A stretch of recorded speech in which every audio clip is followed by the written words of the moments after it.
In centinaia di migliaia sono scesi oggi in piazza in 26 paesi del mondo, tra cui l'Italia. Qui sono state 180 le città che hanno manifestato per il clima, compresa Padova.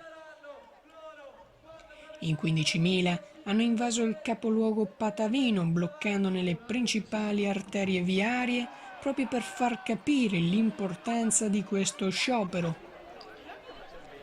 A gran voce i manifestanti chiedono che sia dichiarato lo stato d'emergenza climatico, da riassumersi per quanto riguarda il Veneto in 9 punti salienti, che vanno dall'eccessivo sfruttamento del suolo all'inquinamento e alla mancanza di nuove forme di trasporto ecosostenibili.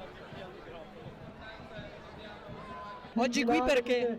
Oggi siamo qui perché stiamo lottando per il nostro futuro, perché noi siamo qui contro un mondo fatto di opulenza, abbondanza, un mondo fatto di selfie allo you can eat, di shopping, di cose futili. Noi siamo qui a lottare per il nostro futuro, perché un giorno non vogliamo che i ghiacciai, l'Amazzonia diventino mitologia. Siamo qua a lottare per regalare un futuro a noi stessi e alle generazioni che verranno. Crediamo sia essenziale al giorno d'oggi battersi per la lotta al cambiamento climatico, dato che il cambiamento climatico è qui e ora, stiamo già vedendo i suoi effetti e li sta producendo sotto ogni aspetto, soprattutto quello delle disuguaglianze sociali. Pensiamo alle migliaia di persone che ogni giorno migrano dai loro territori perché diventati completamente inospitali.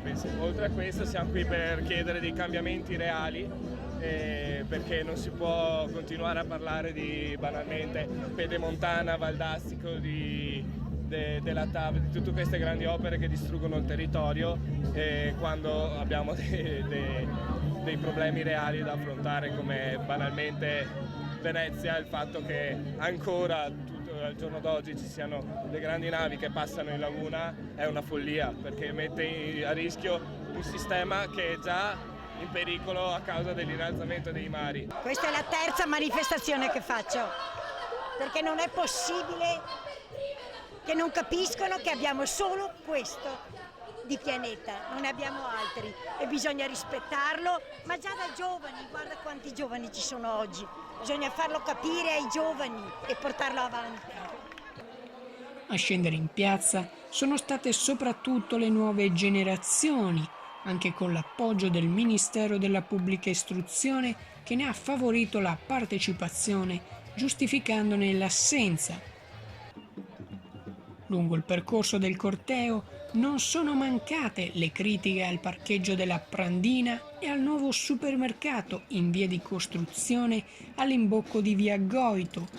Piccoli punti che però, se uniti a tutti gli altri, fanno capire come mai Padova, nell'ultimo rapporto ISPRA, risulti con il 49,51% la città con il tasso di occupazione del suolo maggiore di tutto il Veneto, oltre che ad una delle città più inquinate d'Italia.